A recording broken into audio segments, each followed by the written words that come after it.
Right, by now you know that Blue Cat Productions is a huge supporter and big fan of all the mineral artists. And so you saw a clip earlier here at the Munich Show where we met up with Nika and we showed her painting of Patrick Dreyer's cockatoo as she presented it to him. And so as I promised in that clip, we're going to come back and do an interview with Nika. So we are here now. Let's go catch up with Nika and take a look at some of her paintings.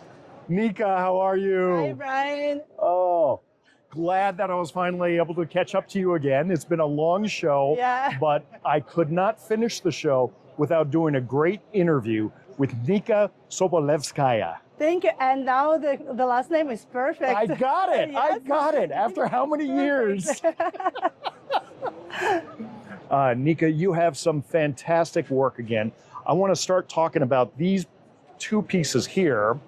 Now, I know people have been going crazy over this, and this is one from your personal collection. Yes. And like this. It's small, but this is the thing that I love, that you started painting minerals during COVID because you were bored and you had nothing to do, and you started painting your boyfriend's collection, and now you've graduated to actually being a collector yourself. Yeah.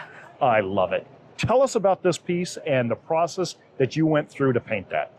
So, as you said, this is a piece from my collection. It is one of, if not the favorite for me. Your favorite pieces? Yeah, exactly. Okay. And that does look better with the light on it. And nothing, I just wanted to paint it for a long time because I've been painting other people's collections. So I decided that at least one piece should be represented also. And how many pieces do you have in your collection? In overall, maybe a little bit more than 100. Wow. But but I did start like 2 different collections, and one is dedicated to the one piece per country. So this one is from Italy, and in that collection, this represents Italy.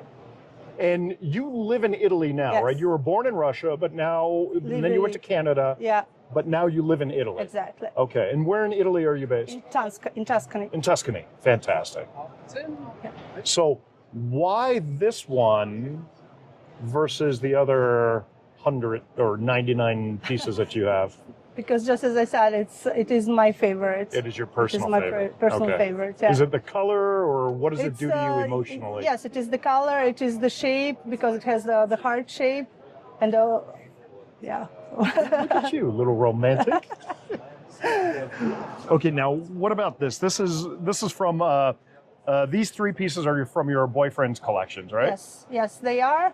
And I just decided to do a shelf of fluorides.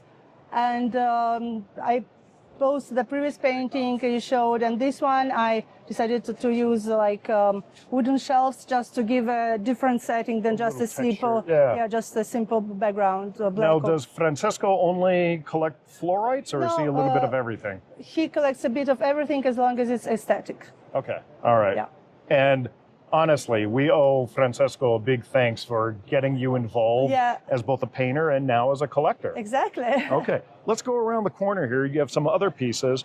I love this piece. This is based off a photograph that you saw from Tom Spann, Kunzite, obviously, but I love the abstract element of this. I always love those when you take something like that, like a mineral, and maybe you blow it up as Tom did in the photograph, but you make it abstract. And you had a kind of a neat perspective on this in terms of the image going all the way to the border. And why don't you share that with the viewers? Yeah, exactly. My idea was that it could be for anyone. I mean, you don't have to collect minerals to see something interesting in this painting, while other paintings you have to understand what is there and why it is there. This one could be hang in any home at all, whether you collect or don't. Yeah, I mean, it's a fabulous splash of color. It's neat with the textures and the shapes in that. Yeah, so again, I think you described it very well. Abstract, and it could be for the mineral collector or somebody who's never ever heard of what a kunzite is. Now, what about this? This is a killer, nice little euclase there. Yes. And this again is from a Tom Spann photo.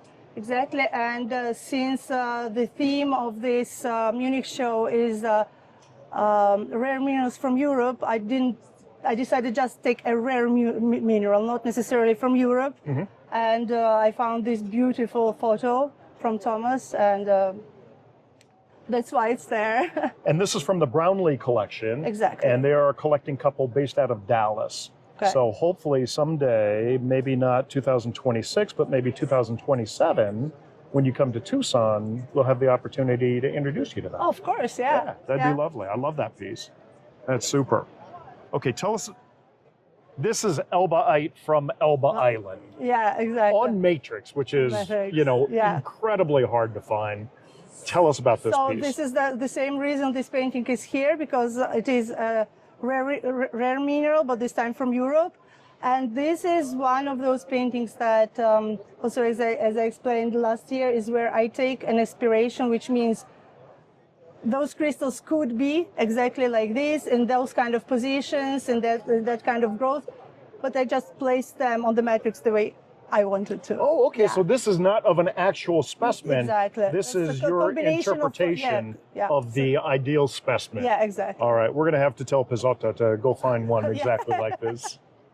Now, you and I were talking earlier, and one thing I really loved about your history is that you started off as a ballroom dancer, and then you became a fashion designer, and now you are a mineral artist painter.